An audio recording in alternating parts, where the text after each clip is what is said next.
Welcome to the future is as bright as your faith.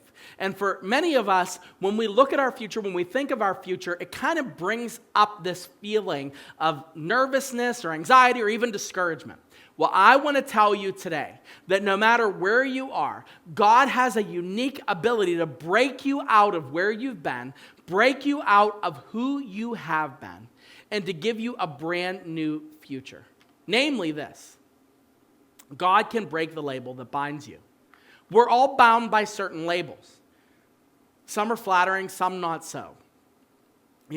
You have titles. Some people call you dad, some people call you mom, some people call you, the resident supervisor at this job, some people call you pastor, some people call you teacher, some people call you leader. Whatever those labels are, those labels have a certain amount of expectation attached to them.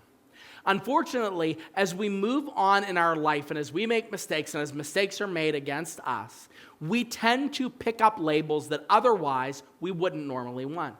Maybe you have the label as a thief. Maybe you have a label as a liar. Maybe you have a label as somebody that's unreliable, somebody that's irresponsible. And that label has charted with you through your days.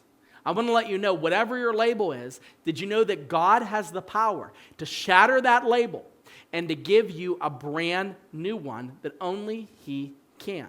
Let me give you for instance. I want to talk about Jacob, one of the Old Testament patriarchs.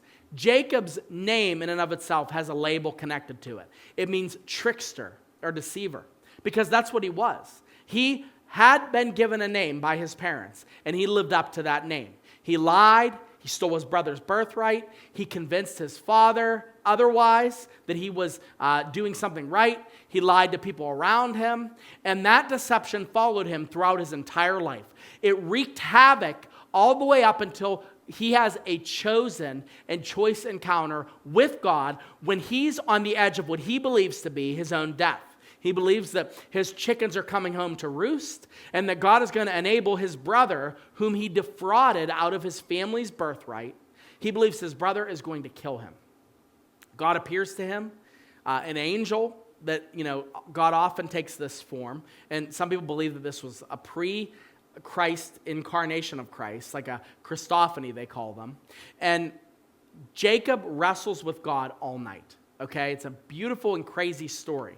But there's one passage that sticks out, and I want you to be thinking about this. Genesis chapter 32, verse 28. After the wrestling is done, God touches Jacob's hip. His hip is displaced. And it says, then God said, your name shall no longer be called Jacob, but Israel. For you have striven with God and with man and have prevailed. God, in one encounter, changes the lifelong label that Jacob had assigned to himself, and he gives him a new label, a man who strives with God. Israel, one who strives with God and prevails.